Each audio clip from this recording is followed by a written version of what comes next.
gudoomiyaasha madaxda hay'adaha iyo ganacsatada mudanta iyo marti sharafta kalaba ka soo qayb gashay salaanta islaamka ku salaamaya runtii aad iyo aad baan ugu faraxsanahay inaan kelmad ka yiraahdo xafladda noocan oo kala ah oo ay joogaan madaxda iyo mas'uuliyiintii qaranka runtii ugu muhiimsanaa waan hambalyeeynaya waan bogaadinayaa wasaaradaha iyo hay'adaha dawladda ee kala duwan ee shirkan ka soo shaqeeyay annagu ka wasaarad warfaafin ahaan anoo ku hadlaya afkiga gaasimaha guud ee wasaaradda warfaafinta qayb kama nihin ama sector-kan dhaqaalaha runtii kuma jiro sector governance-kan ku jirnaa laakiin doorka iyo ujeedka hadalka kelmadda la siiyay shirku waxa uu socday muddo 3 cisho maanta ay ku 3 tahay ka wasaarad warfaafin ahaan iyo ka warbaahin ahaanba doorkii aanu ka qaadanay inaanu shirkan dhaqaalayahanka iyo aqoon-yahanka iyo bulshada greemkii bulshada kala duwan ay isku yimaadeen sidii aan bulshada ugu tabin lahayn warkoodana u gaarsiin lahayn baa muhiimaddu shir aan halkan u soo istaagay marka runtii shirkeenan iyo wixii laga hadlay iyo dhibaatooyinkii iyo carqaladihii iyo guud ahaan wixii halkan laga falanqeeyay muddada 2 cisho ahayd guud ahaan warbaahinta dawladda iyo madaxa banaanaba si toos ah ayay u tabinayeen oo ay u baahinayeen isagoo ay fududeysay telefishinka qaranka Jamhuuriyadda Soomaaliland iyo guud ahaan shaqaalaha wasaaradda warfaafintu 3 telefishin buu ka baxayay oo ugu horeeyay telefishinka qaranku telefishinka Home Cable TV iyo MMTV baa si toos ah looga daawanayay waxay hawada ku jirnay in ku dhawaad 24 saacadood oo executive ee hawada si live ah shirkiina ugu jiray waxa kale oo iyaguna barbar socday in ku dhawaad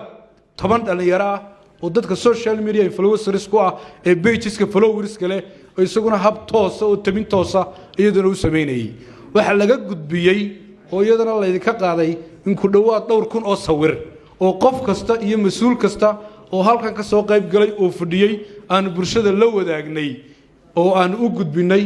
waxa kale oo insha Allah iyadana aan la wadaagi doonaa oo aan si waafiya bulshada u gaarsiin doonaa communique-gii halkan laga akhriyo doono ee ka soo bixi doona shirkeena iyadoo guud ahaan warbaahinta mid afka qalaad ku qortay taaf Soomaaliga akhridaaba iyaduna turjumi doono aan wada gaarsiin doono marka runtii guul weyn ayay u tahay inta haddaan ku daro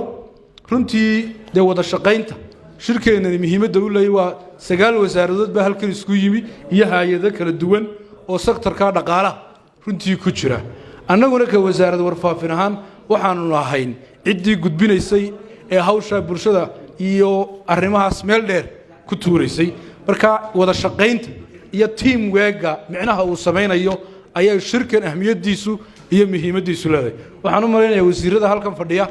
maalintii kulanadii ugu horeeyay aan halkan nimi warwareeyar baa ku jiray waxa islahaayeen qolada wasaaradda warfaafintu iyo bahda telefishinka qaranku mala arinta culayska iyo capacity-ga inta leeg iyo culayska inta leeg ma qaadi kare idinkoo qolo bareefada siya idin yara fiicnaan lahayd marka waxaan ku rin waan istusaynaa waan isku tusaynaa waxaan u maleynayaa inaan isbarnay oo aan isku sheegnay awoodayada runtii iyo capacity-ga halka aanu gaarsiisanahay iyo dhawaaqiina meesha aanu ku tuuri karro waxaan u mahad celinayaa nimanka dhalinyarta ah ee 3 cisho halka fadhiyay ee ka tirsan wasaaradda warfaafinta ee sida tooska u shaqeynayay ee qaar live-afka iyo qayb qof walba qayb u lahaa marka guud ahaan shirkana waa wada salaamaya insha Allah wixii inta ka dambeeyana waxaan u maleyn kasta wasaaradii ka wareegay waxaan jecelahay wasaaradda warfaafinta iyo telefishinka qaranka inaan la hilmaami doonin aad iyo aad baa mahadsantii